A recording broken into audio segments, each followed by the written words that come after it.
Hello and welcome to Sports Talk. This month our special guest is James Allinder, better known as Jimmy, a longtime writer for the Sentinel Publishing Company. Jimmy, welcome to Sports Talk. Thank you very much. Trying to get you on the show for a long time, and I think it's appropriate now. 25 years at the Sentinel? Yeah, it's going to be 25 years next month, December. Well, you know, I have a lot of responsibilities. Married, family of 4. I have 2 daughters and 2 sons, and living over in Monroe Township. And I have to tell you, in the 25 years that I've been covering sports, that's not the only thing I do. Actually, my major occupation is in pharmaceutical sales for Herbst, Marion Roussel. Okay, that's something that I've been doing for a number of years, and I was also with Herbst in charge of their employee communications. This is going back some years. So I've been trying to sort of juggle 2 occupations at the same time, and in addition to raising the family, the years have been going fast. They've been going fast, and I give you credit for juggling them. You got to throw in the mix, of course, a Channel 8 announcer as well. Yeah, and that's fun though, Phil. Well, you'd have to agree that's a passion too. You know, I'm at East Brunswick games, and you know, I've covered a lot of schools through the years. But if there's a constant in all this, I've always been very close to East Brunswick high school sports. And when the opportunity came along some years back to participate in Channel 8 doing color and then play-by-play, it's something I relished because I was going to be at the games anyway. Right. And this allowed a unique perspective, which I've enjoyed through the years, and especially being with you. Okay, well, I appreciate that. But tell for the young people, viewers that are watching out there that want to get into not just sports writing, but writing itself. How did it happen for you? 25 years ago, you were very young at the time. Actually, right out of college, to go back, what happened was I graduated from New Brunswick High School. I was born and raised in Milltown, and at that time, Milltown students went to New Brunswick High School, not like today, they go to Spotswood. So graduated from New Brunswick, and then from there, thought I was going to go into sports writing immediately, so I went to the University of Houston in Texas. And marched into the office of the Daily Cougar, which was a daily newspaper at that time, and announced that I wanted to become a sports writer. I didn't know at that time, but actually Houston had scholarship sports writers. It was really an interesting situation. But so the sports editor at that time told me to, well, why don't you do some intramural stuff or something like that on a volunteer basis. We got paid for it normally, but I sort of weaved my way through, became very friendly with one of the fellas who today is one of the best sports writers in America. But anyway, when the second semester came of that year, I became the assistant sports editor. He was the sports editor. His name is Dale Robertson, and Dale Robertson is a longtime columnist for the Houston first the Post, now the Daily Chronicle. Okay. Very, very, very astute person. We're friends today. Anyway, I didn't finish up at Houston. I decided that I wanted to make a career here in the East, so I transferred to Rider, and I got my degree from Rider. And as I was going through Rider, there was a notice for a sports writer in the Sentinel. Actually, it was the Recorder, which covered Metuchen, Edison, and Highland Park. Did that for a year, and then transferred over to the Spokesman. The Spokesman, right. Yes, Saraville, Old Bridge. Okay. And gosh, 25 years. Yeah. I hear you. 25 years, you've covered a lot of stories. I know a lot of people in their personal archives have stories done by Jimmy Allinder. Some families have been lucky to have feature articles. I don't think you've done too much with my family. Fran Cosa did a lot of special articles for you're too old, Phil. That's well, you're probably right. I outdate you there. But a lot of feature articles, and if the truth be known, if we were to tell the truth, all of us would say that come Saturday or come whatever, we would wait for that paper to come out on Wednesday so we can see what Jimmy Allinder had to say. And not so much what Jimmy Allinder had to say, but another sports section where you can get a different view of what happened. Well, that's important that you note that, Phil, because I have to tell you, through all the years that I've been writing sports, never once have I tried to become competitive with what the daily newspaper tries to accomplish. It's just, we're a weekly, okay? We're not in a position to talk about breaking news, although I will tell you there have been situations where through my association with the athletic directors and some coaches, they've sat on stories to allow for us to publish them, and it was quite gratifying. But by and large, feature writing is something that I relish a lot because, number one, you're not faced with having to do a breaking story. And then if I'm going to do what might be characterized as a story on an event and a game of sort, it wouldn't be so much what happened at the game, but I would kind of look at some of the other things that surround it, the whys and that sort of thing. So again, that's generally what I've tried to be as a sports writer for the Sentinel. You have a philosophy. I remember thinking back to the great Gene Haley, the writer for the home news for a lot of years, a fantastic writer. And I recall Gene's big thing was that he'd write a story, but he would never ever say anything negative about a youngster, even if a youngster was involved in something negative on the field that caused the game. I mean, you advocate that, or do you tell the whole story? I think I do more so today than I did, say, years ago. You're right. As a matter of fact, I took over for Gene. Gene was with the Recorder before he moved on. Actually, he went into politics, either board of education member from Metuchen, and then after that is when he latched on to the home news. But question is, do I tend to, look at any of the negatives that go on?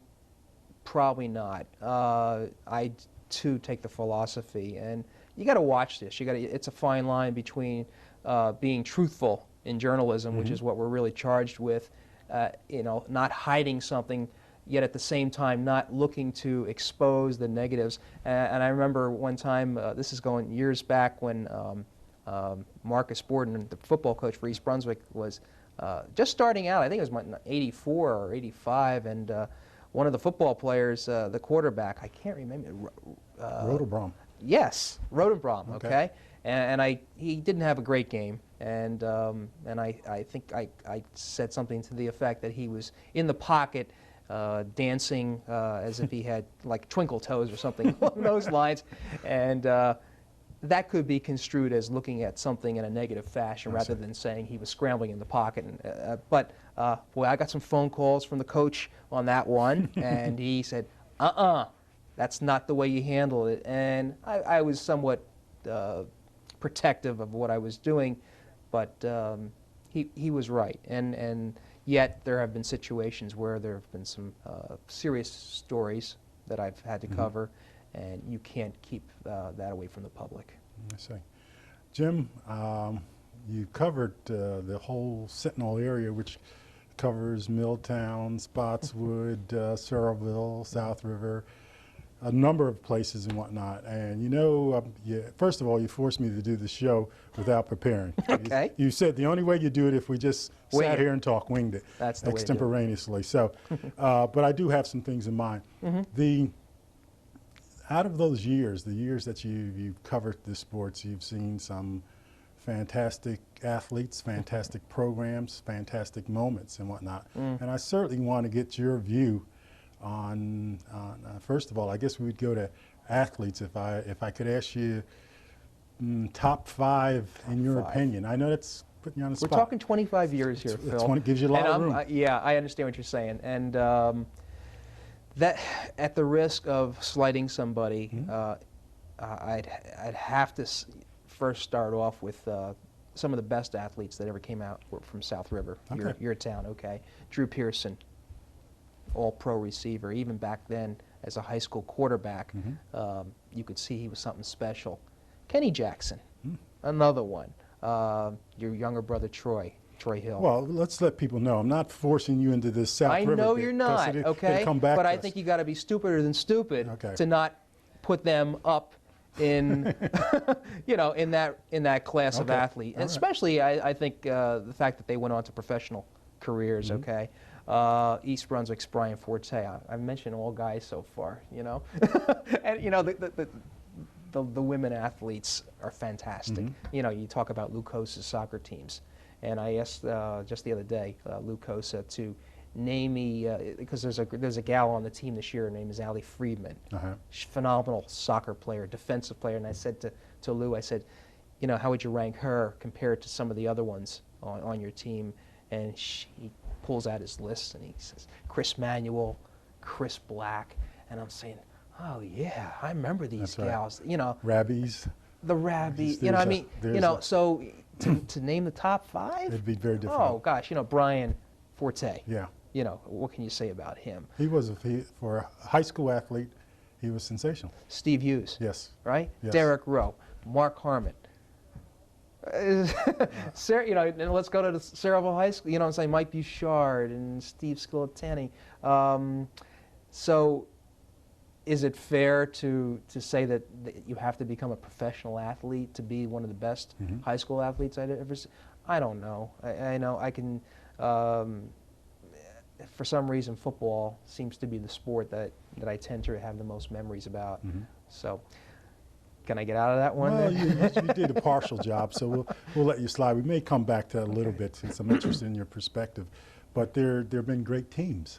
Oh. There's been great teams that over a number of sports. I guess is 19. Lucos is undefeated, number 1. 6 years ago. Number 1 in the nation. Number soccer 1 in the team. nation. Yes. Certainly would have to rank up there. Oh, sure. 1960. Number 69, 67, South River. The basketball team? Football team I'm talking about. Oh, yes. the years that Kenny was playing. Well, Kenny, and then Sure. you had the Joe Theismann teams and whatnot. So there were certainly solid teams. But I know when we were doing some reporting and whatnot, I think John had asked you about John Magliaro. Right. about a moment that you remember. What was the most special moment, sensational game? Yeah. And well, there's actually 2 of them in terms of football. Okay. But I think I want to also mention that 78 South River basketball team was the only state champion, real state champion that I've ever covered. That ought to tell you a little something. Kenny Jackson again. Kenny Jackson, Right. yeah. That ought to tell you a little about how difficult it is for any team to win a state championship. Yeah, the girls, in soccer have won numerous state championships. And a couple of years, the East Brunswick girls basketball team made it to the States. But to actually see in a major sport, boys basketball and football, the South River 78 team is the only state champion that I was able to cover. And that's something. That is something. So anytime any team moves towards a state championship, it's something to relish. As far as the events, I would say probably the most exciting football game I ever saw. Cedar Ridge, something. Well, we're going to put that aside. Okay, because that's 73. Okay. But when Borden was in his second year as football coach at East Brunswick, the team was moving along marvelously towards an undefeated season. J.P. Stevens. That wasn't the game. That was the game. Okay. The game before that was Thanksgiving against Colonia. Okay. Okay, and it was a game in which Derek Rowe was thrown out of the game. Okay. In the first half. East Brunswick was a huge favorite. They had just hammered Hunterdon Central in the first round of the state playoffs. They had their Thanksgiving game, and then after that they were going to play J.P. Stevens in the final. That's another story. But that game was just tremendously exciting because East Brunswick was losing, and then with 43 seconds left in the game, Kenny Pruss. Remember Kenny Pruss? There's somebody else we have to include. Of course, exactly. Went on to Vanderbilt University as a scholarship football player. Yeah, Kenny intercepts the pass and possession, and then East Brunswick drives down and scores with no time left. Wonderful game. I see. So, gosh, there's so many many other games I could talk about too, individuals, and wrestling, and that sort of thing. Mm-hmm. Yeah, that's another thing. Wrestling. We have to include the wrestlers. Let's hear it. From East Brunswick, state champions Scott Kammerer, All right. Ted Slowinski are two of the ones that I was fortunate enough to cover. And then he didn't make it into the finals, but Darren Schulman, and then the present-day assistant football coach and head wrestling coach, Glenn Pazinko, made it to the finals of 189. Right. That was a very talented guy. So those are some of the kids I forgot to mention in wrestling. Okay. I'm going to get off this kick in a minute, but again, East Brunswick.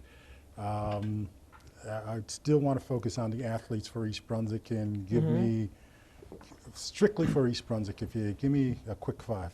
Quick five: Brian Forte. Forte, Steve Hughes, You're Darren being partial Schulman. to football, right? I'm being partial Okay, to go football. ahead. Yeah. Boy, oh boy. I think we mentioned Darren Schulman, an extraordinary athlete, great kid. Tommy Jaronski, a basketball player that played on East Brunswick's county championship team, always struck me as being just a tremendous person and got the most out of his athletic ability. By the way, he's in a major position with the PGA these days. I did a story last summer on him, and he's in a marketing position, vice president and something for the PGA Tour. He's another one that strikes me as being. But as far as the best basketball player ever for East Brunswick boys, I think the kid that just graduated last year, Matt Van Leeuwen. Is that right? I'd say he was the best to ever play for East And Brunswick. you're forgetting about Dave Wohl. Not He didn't think he was that great. Dave May did well. Went to And Penn. there was another kid that didn't have the finesse. If you want to talk about fire and so forth, the first Berliner. Matt Berliner or Matt Greg? The first one.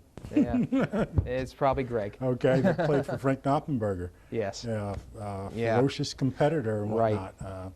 There's There's a lot of them. There's a lot of kids. Yeah. Now that you mentioned Dave Wall, I think you probably have to put him ahead in terms because Matt's going to be going to school to college. He has yet. I think he's going to probably really emerge as a good quality player. I think you're going to see. But Dave going to Penn and then on to the pros, Lakers and so forth. Right. Exactly. Yeah, 25 years, Jimmy. You have had to see a whole lot happen in that 25 years. What is different now from, say, 20 years ago? I mean, sports-wise, what do you see different? Yeah. I think a good case in point is East Brunswick right now. You look at how East Brunswick has changed through the years. Take back in the 70s and even the 80s, East Brunswick probably more so of a working class town, much the same South River is today, always was. And that engendered a particular type of athlete, one who liked football. The working class families tended to like football. Soccer has always been big in East Brunswick, always big. But probably more so in the 80s and 90s, you have a more multicultural town. I know more than one coach has told me that it's not so much that, for instance, a higher Middle Eastern population or Asian American population.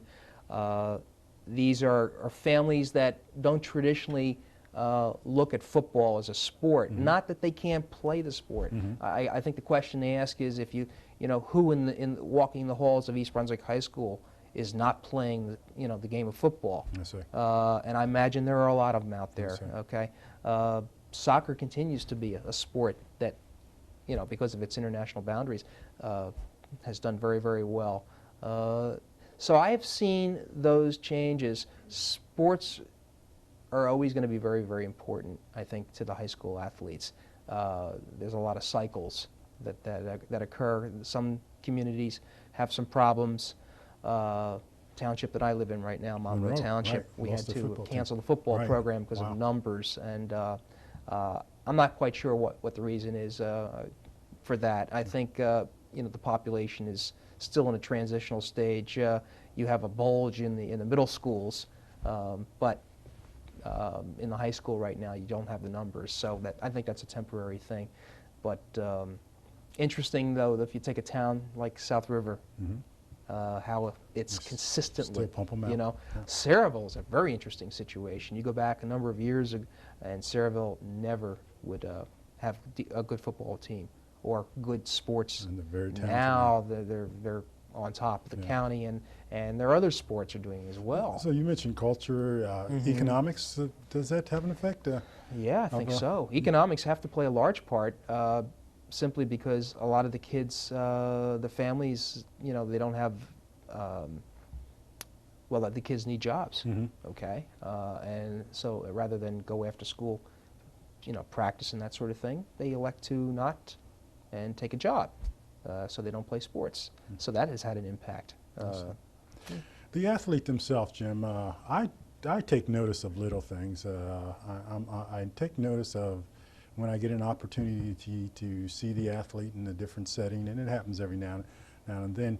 You know, are they polite? Do they have manners? I mean, are they different today from days gone by where we said yes sir and no sir and yes ma'am and no ma'am, and that's just the way it was? That bothers you, does it? It certainly does. Sure does. Yeah. It bothers me as well. I can't tell you. Well, you know, you go back to the time when I first covered sports, and if somebody scored a touchdown or did something well, and it's, you know, there wasn't any change in attitude. It was what they were supposed to do, and then slowly but surely, and you have to blame the professional sports these days and TV, right? You have more television, cable. Everybody's in a celebration mood.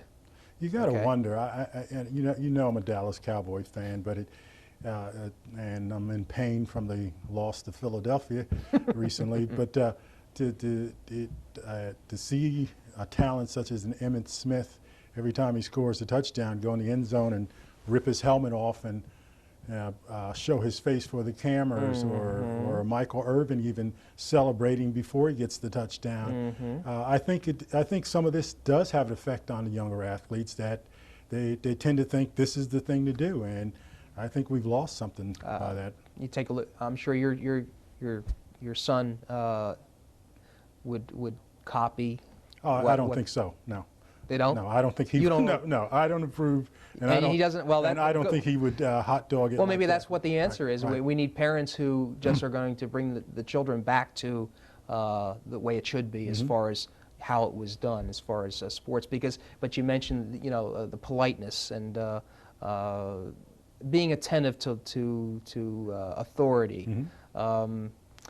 It's a problem. There's a big thing in the schools these days about respect and self-esteem, okay? Or whatever happened to self-control.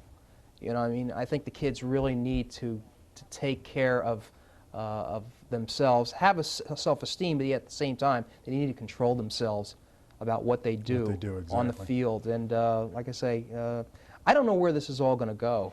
Something's going to have to break somewhere.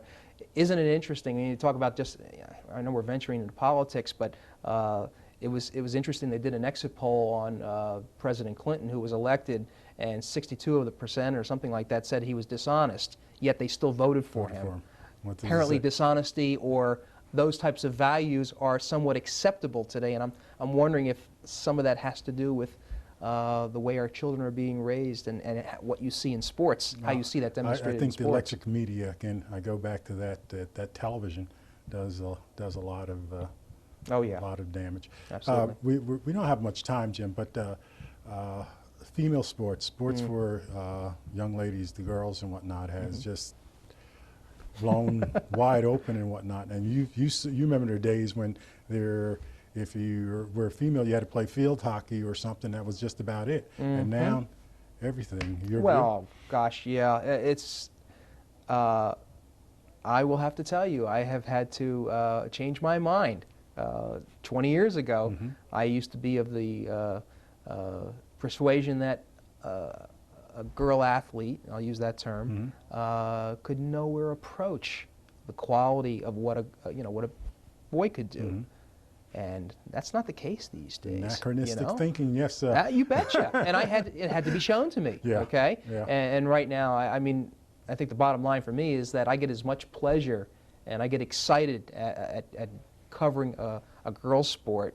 You know, it's all sports to me now. It's not guys sports and it's not girl sports. It's just sports in general. And isn't it kind of great that girls in high school now can take advantage, just like guys can, of what varsity athletics can do for you. You've had the opportunity to see some great athletic directors. I'm talking about John Fitzpatrick, Doyle here at East Brunswick, Charlie King, who's no longer there, and who are some of the others that? Well, I've had a tremendous cooperation with Frank Knottenberger. Okay. He's a tremendous guy. I think the thing is availability is a key to a good relationship with an athletic director, and Frank has always made himself available via the phone, whatever. Always kept me in the loop on things. Jack Heffelfinger from Saraville has been another good one. Oh boy. There's been Bob Coward from Edison.